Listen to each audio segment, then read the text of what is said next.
నమః. శ్రీరంగసింహగిరిదేశికపాదసేవా ప్రాప్తాఖిల ద్రవిడవేదరహస్యజాతం శ్రీగౌతమాన్వయజమాశ్రితభాగధేయం గోపాలదేశికమహం శరణం ప్రపద్యే.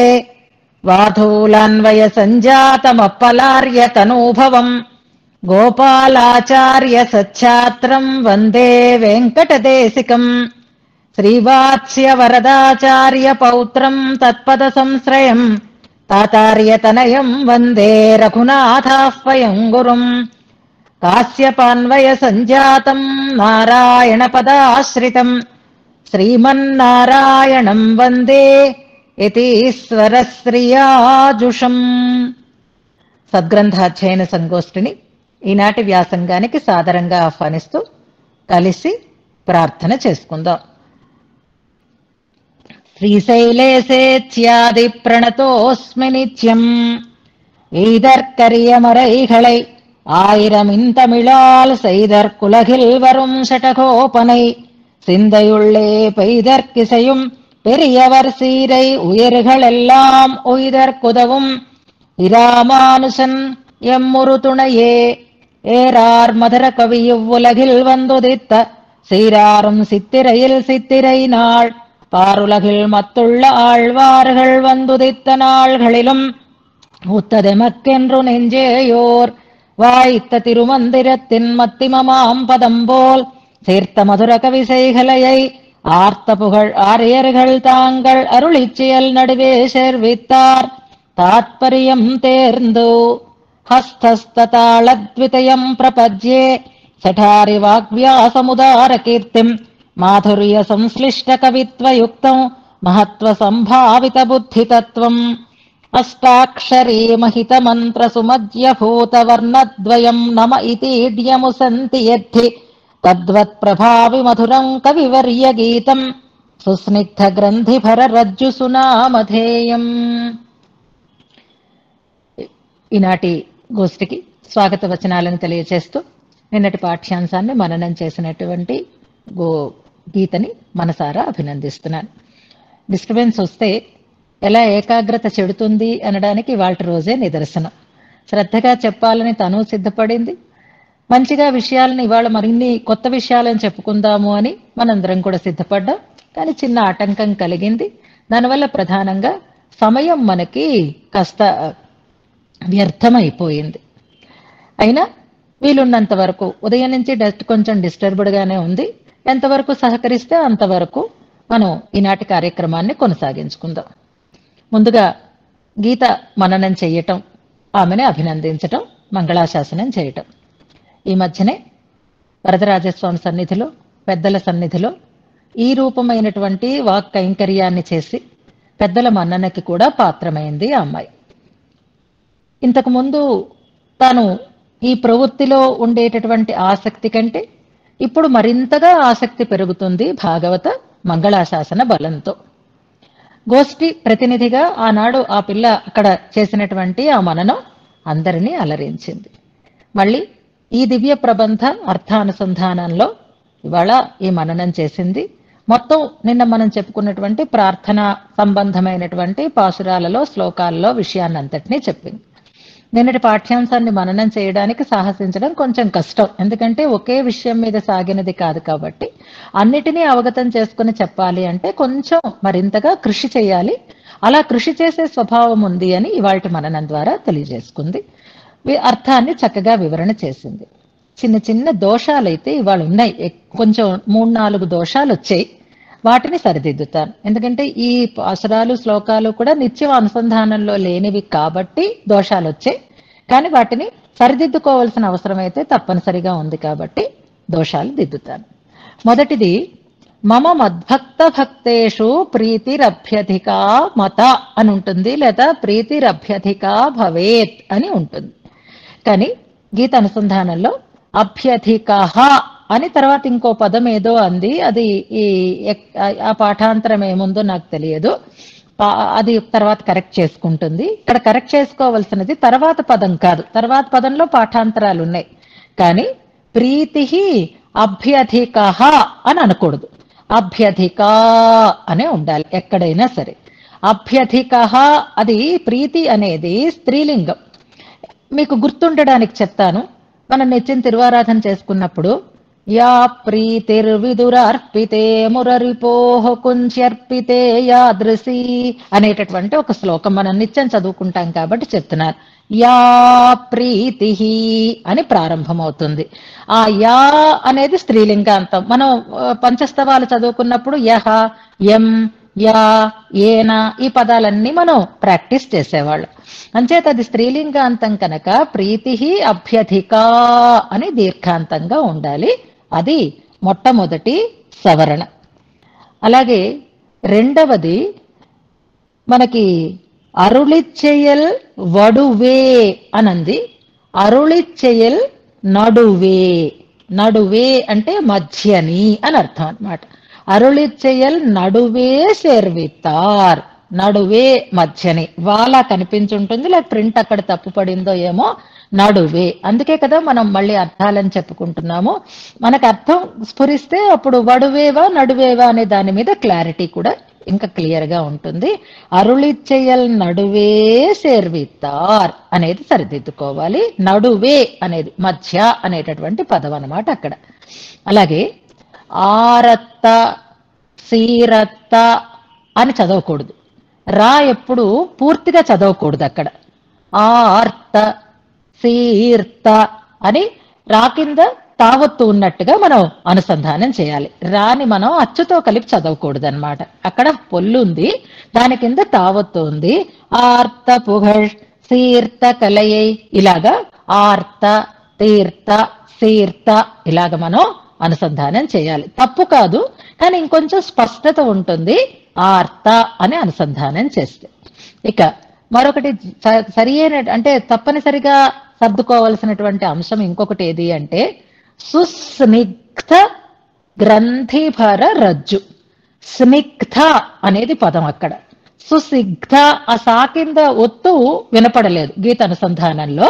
అది మరి తప్పు రాసుకుందో చదివిందో తెలియదు. ఎలా ఉందో అక్కడ రాసుకున్నది నేను నిన్న మీకు షేర్ చేశాను. స్నిగ్ధ అని అర్థం. సా కింద నా ఒత్తు. స్నేహం అనే పదం ఉంది చూసారా, అలాగా స్నిగ్ధం అంటే స్నేహంతో కూడిన అని అర్థం. అంటే ఇక్కడ చెప్పాలి అంటే స్నిగ్ధత అంటే తడిగా ఉండడం అనే ఒక అర్థంలో వస్తుంది అక్కడ. ఇక్కడ సుస్నిగ్ధ అన్నప్పుడు మనం ఏమనుకున్నాము అంటే ముడులు కలిగిన అనే దానికి మనం ఒక అనువాదంగా చెప్పుకున్నాం. కానీ ఇక్కడ ఇంకొక రకమైనటువంటి సమన్వయం కూడా మనం చేసుకోవచ్చు.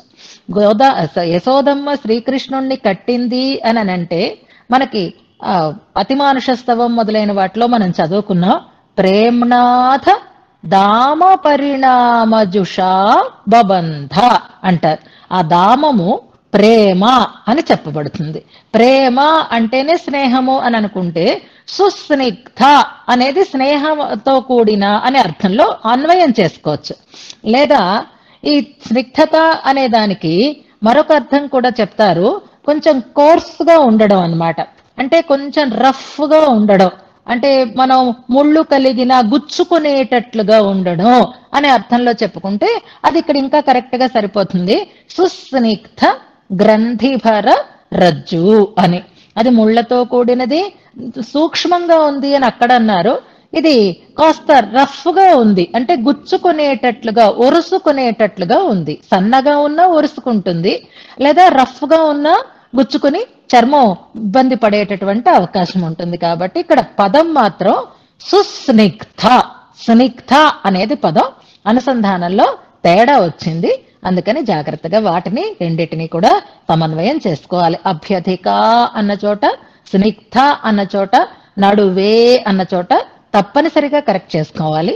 అనుసంధానంలో సీర్త, ఆర్త అనే వాటిని అలవాటు చేసుకోవాలి. ఆ రకారాన్ని కంప్లీట్ గా అనుసంధానం చేయకుండా అనేదాన్ని ఒకసారి సూచన చేస్తూ, ఇలా చెప్తున్నానని ఏమనుకోవద్దు.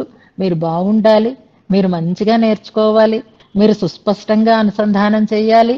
దోషం ఉంటే దాన్ని చక్కగా సరిదిద్దుకోవాలి అనేటటువంటి నిండైన ప్రేమతో చెప్తూ ఉండేటటువంటి సవరణలు ఇవి. ఆ ప్రేమని గుర్తించి చక్కగా దోషాలని సవరించుకుంటూ ఇంకా ఇంకా ఇతోధికమైనటువంటి సద్గ్రంథ అధ్యయనం చేసి ఎంతో సంప్రదాయ సేవ చెయ్యాలి. అలా సంప్రదాయ సేవతో తన జీవితాన్ని ధన్యం చేసుకుని మళ్ళీ తన తర్వాత తాను కూడా పద్మజ గారి కుటుంబంలో ఇప్పుడు వీరందరూ ఎలాగైతే సంప్రదాయ అధ్యయనం కోసం సిద్ధంగా ఉన్నారో వస్తున్నారో, అలాగే మళ్ళీ వీళ్ళు కూడా మరికొంతమందిని చేర్చి వారికి కూడా ఈ ఆస్తిని అందించేటంతగా దీంట్లో వారు ఆనందాన్ని పొందాలి, ఆనందింప చేయాలి. దానికి పరిపూర్ణంగా ఆచార్య అనుగ్రహం తోడు కావాలి అని ప్రార్థన చేస్తూ ఈనాటి వ్యాసంగాన్ని మనం ప్రారంభం చేసుకుందాం. ఈ వ్యాసంగం ఎలాగా ఇవాళ మనకి సాగదు కాబట్టి ఇవాళ ఈ టైంని మనం ఇంకో రకంగా సద్వినియోగం చేసేసుకుందాం. ఎలాగా అంటే మనకి వరదరాజస్తవంలో 50 శ్లోకాలు ఉన్నాయి కదా, అవి ఒక్కసారి దిద్దేసుకుందాం. ఇవాళతోటి అది మనకి కంప్లీట్ అయిపోతుంది. ఆ తర్వాత మనం రేపటి నుంచి యథాప్రకారంగా పాఠ్యాంశాన్ని కొనసాగించుకుంటూ ముందుకి సాగుదాము. అయితే ఇవాళ ఏమి వదిలేస్తే ఎలాగా, మీకు ఒక చిన్న టాస్క్ ఇస్తాను. ఆ టాస్క్ చేసుకుంటూ మనం దాంట్లోకి వెళదాం. మరి నిన్ననే కదా మనం ప్రారంభం చేసుకున్నాము అంటే లాంఛనంగా మొన్న ప్రారంభం చేసేసుకున్నాం. ద్వితీయ విఘ్నం రానట్టుగానే ఉంటుంది మనకి. అయినా ఇవాళ కూడా పాఠ్యాంశాన్ని ఒక్కసారి మనం స్పృశించాలి అని అంటే, నిన్నను పేరు గురించి చెప్పుకున్నాం. ఇవాళ ఊరు గురించి ఒకసారి చెప్పేసుకుని తర్వాత మనం వరదరాజస్తవంలోకి వెళదాం. ఈ మధుర కవులు ఎలా అంటే శఠగోపులకి ముందుగానే అవతరించారు, శఠగోపుల తర్వాత కూడా వారు వేంచేసి ఉన్నారు అని కదా నిన్న చెప్పుకున్నాం. శఠగోపులు సూర్యులు అని చెప్పబడతారు కదా. సూర్యునిగా భావించేటట్లుగా మనం అనుసంధానం చేసే శ్లోకం ఒకసారి జ్ఞాపకం తెచ్చుకుందామా మనం. పరాంకుశాష్టకంలో ఒక శ్లోకం ఉంటుంది. వకుళ భూషణ భాస్కరులు అని అక్కడ భాస్కర సభ్యంతో దివాకరుడు, రామ దివాకరుడు, కవి దివాకరులు, అచ్యుత భానుడు ఇలాంటి ప్రయోగాలు మనం వింటూ ఉంటాము. అందులో తస్మై నమో వకుళభూషణ భాస్కరాయ అని అంటాం. సూర్యుడు ఉదయించాలంటే సూర్యుడికి ముందు అరుణోదయం అని మనం వింటూ ఉంటాం కదా. ముందు ఎర్రటి వెలుగు వస్తుంది, తర్వాత సూర్యుడు మనకి కనిపిస్తారు.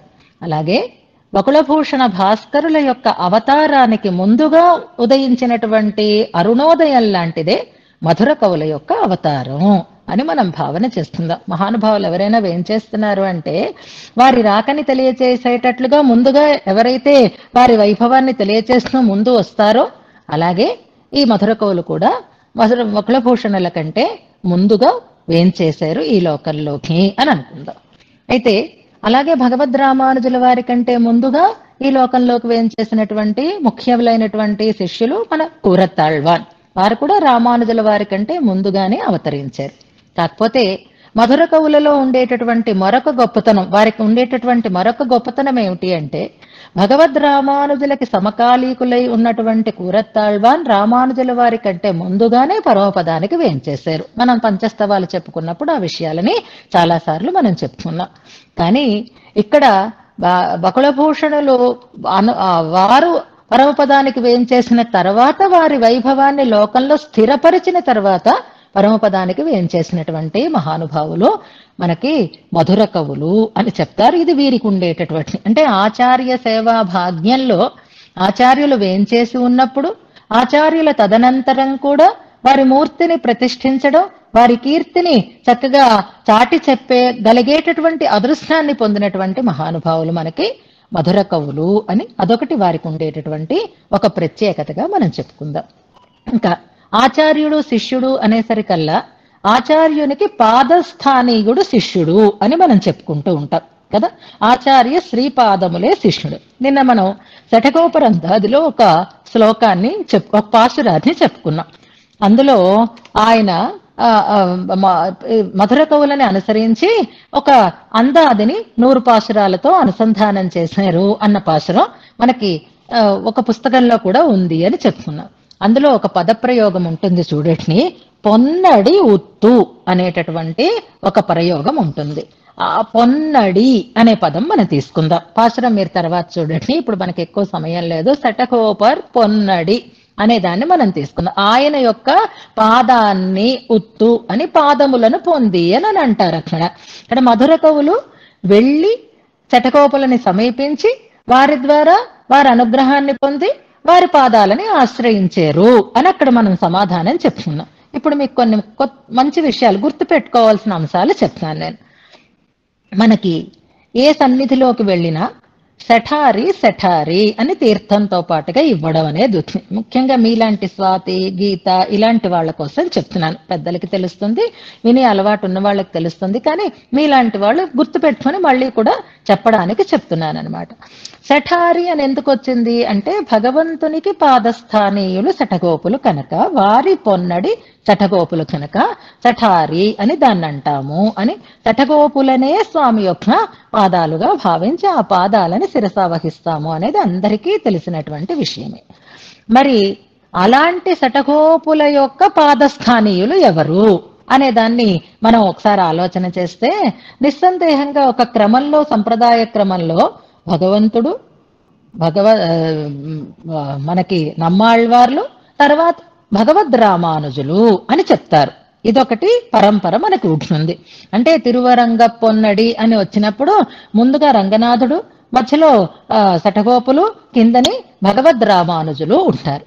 అంచేత మనం పెరుమాళ సన్నిధి దగ్గరికి వెళ్ళినప్పుడు మనం స్వీకరించేది శఠారి అవుతుంది. మనం ఆళ్వార్ల సన్నిధికి వెళ్ళినప్పుడు, నమ్మాళ్వార్ల సన్నిధికి వెళ్ళినప్పుడు అలా సన్నిధులు వేరువేరుగా ఉంటాయి కదా, అప్పుడు మనం ఏం స్వీకరించాము అంటే అప్పుడు శఠారి కాదు కదా అది.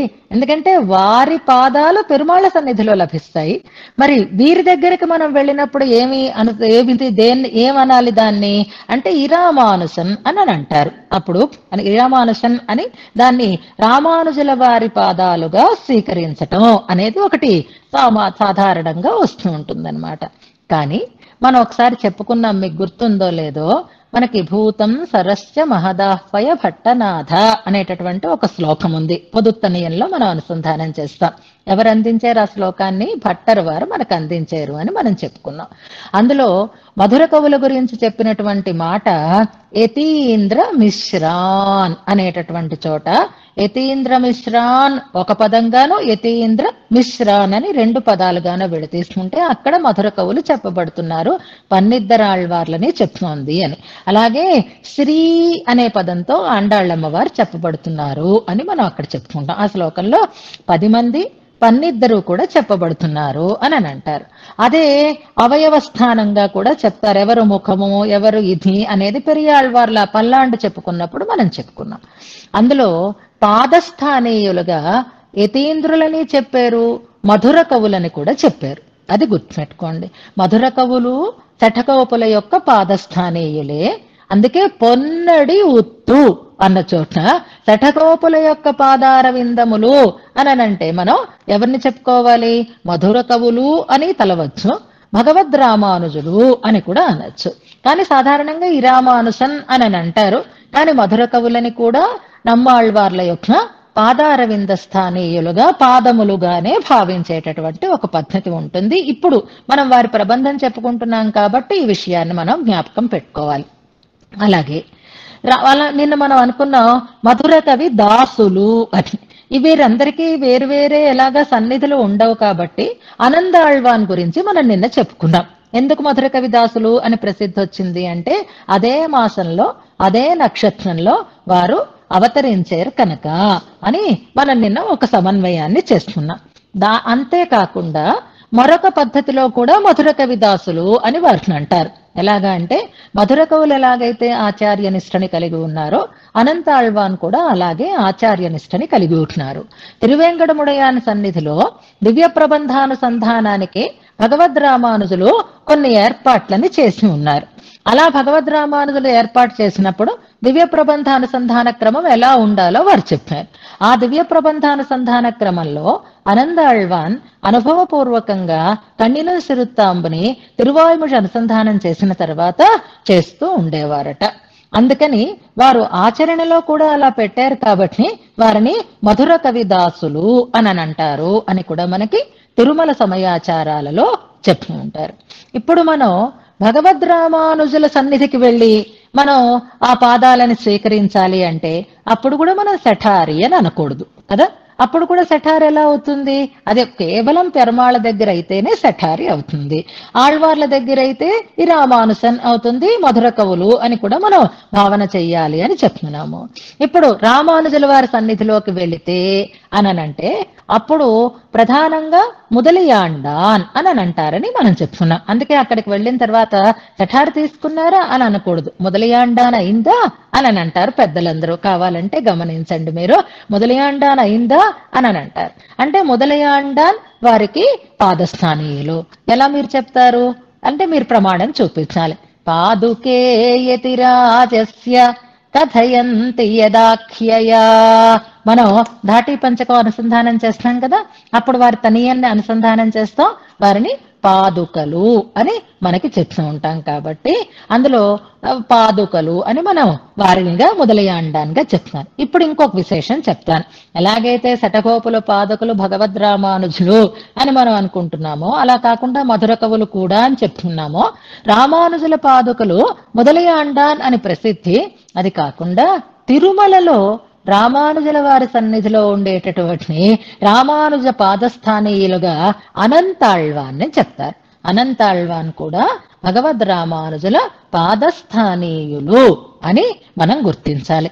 ఎందుకని అనంటే రామానుజుల వారు పరమపదానికి వేంచేసిన తర్వాత అనంతాళ్వాన్ చాలా బాధపడి వెంకటేశ్వర స్వామి దర్శనానికి కూడా వెళ్లేవారు కాదట.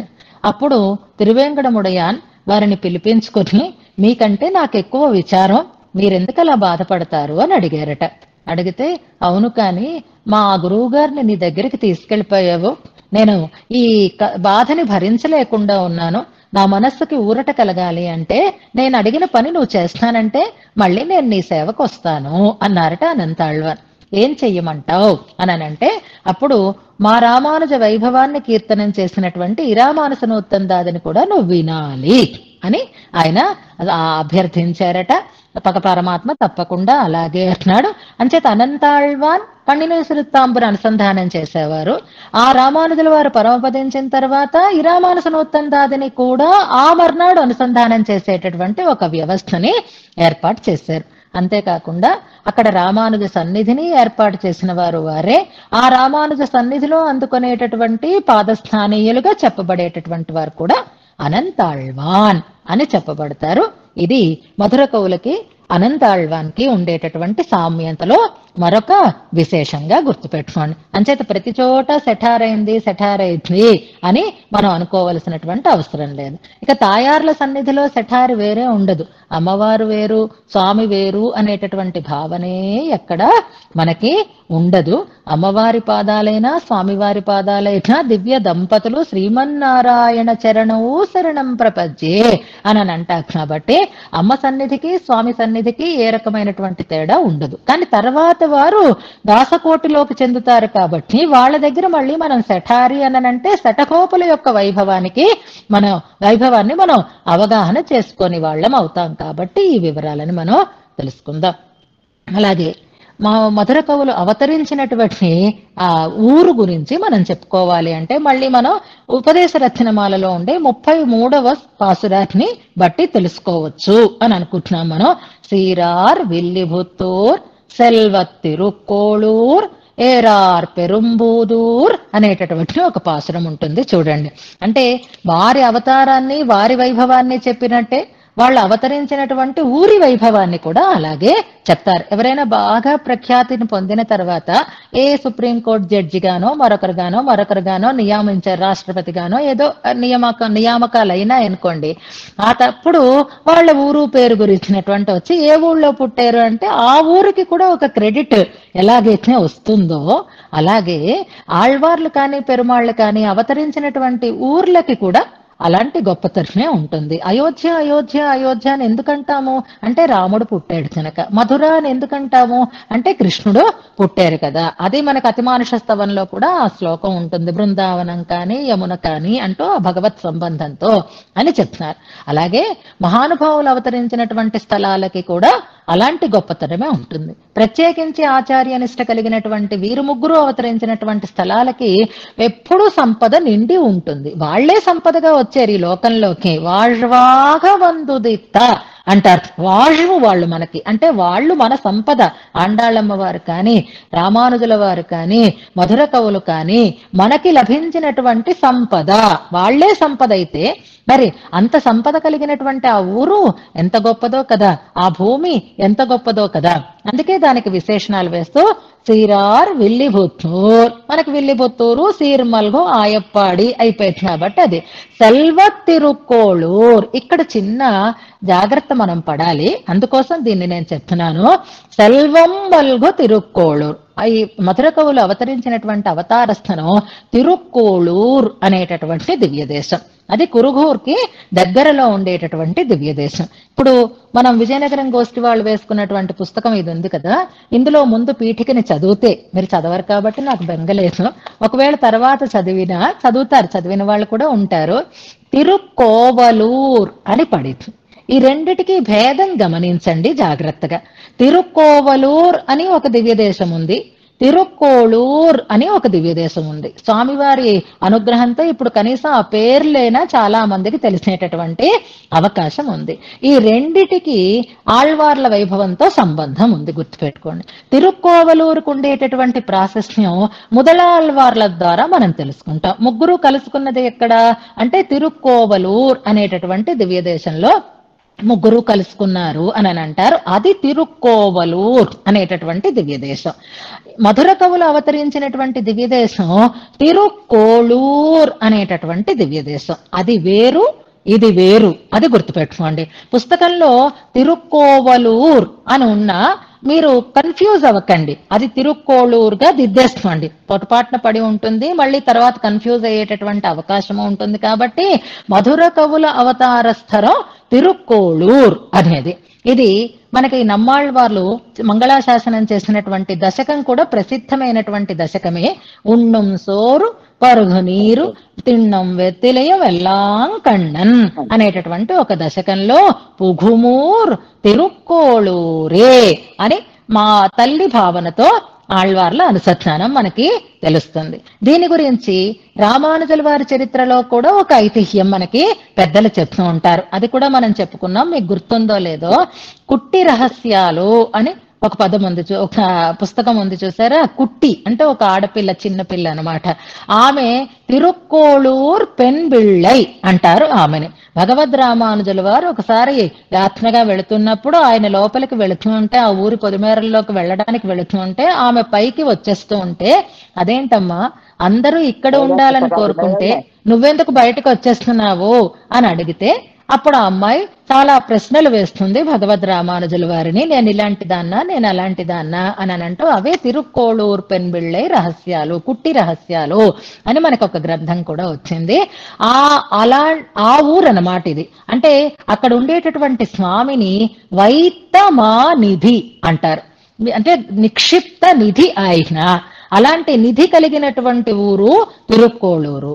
ఆ తిరుక్కోళూరు మనకి మధుర కవుల యొక్క అవతార స్థలం. తిరుక్కోవలూర్ వేరు, తిరుక్కోళూర్ వేరు. ఇది కొత్తగా అన్వయిస్తున్న వాళ్ళందరూ కూడా గమనించాలి అని స్పష్టంగా నేను తెలియచేస్తున్నాను.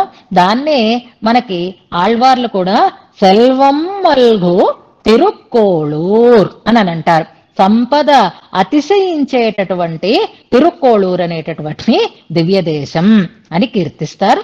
అది వారు అవతరించినటువంటి అవతార స్థలంగా మనం తెలుసుకుంటూ ఇవాళకి ఈ వ్యాసంగాన్ని మనం పరిపూర్ణం చేసుకుందాం. పేరు పెరియవర్ అని ఒకటి, పెరుమాన్ అని ఒకటి, మధుర కవి అని పెట్టినటువంటి పేరు అని మనం తెలుసుకున్నాం.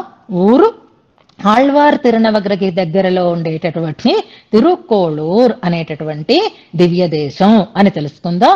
తిరుక్కోవలూర్ అని కనుక పుస్తకంలో ఉంటే దాన్ని తిరుక్కోళూరుగా దిద్దుకోండి. దివ్య దేశాల గురించిన పుస్తకాలు మీ దగ్గర ఉన్నాయి కనుక ఆ దివ్య దేశానికి ఉండే వైవిధ్యం, ఈ దివ్య దేశానికి ఉండేటటువంటి ప్రత్యేకత మీరు తెలుసుకోండి. ప్రస్తుతానికి మనకు కావలసినది అది సెల్వం మల్గు తిరుక్కోళూర్. అందుకనే సెల్వ తిరుక్కోళూర్ అని పెరియజీయర్ కూడా ఆళ్వార్ల యొక్క ప్రయోగాన్ని ఇందులో మనకి తలపిస్తూ పాసురంలో సెల్వ తిరుక్కోళూర్ అని అన్నారు అని తెలుసుకుంటూ ఈనాటికి చాలు. మనం మిగిలినవి రేపు మంచిగా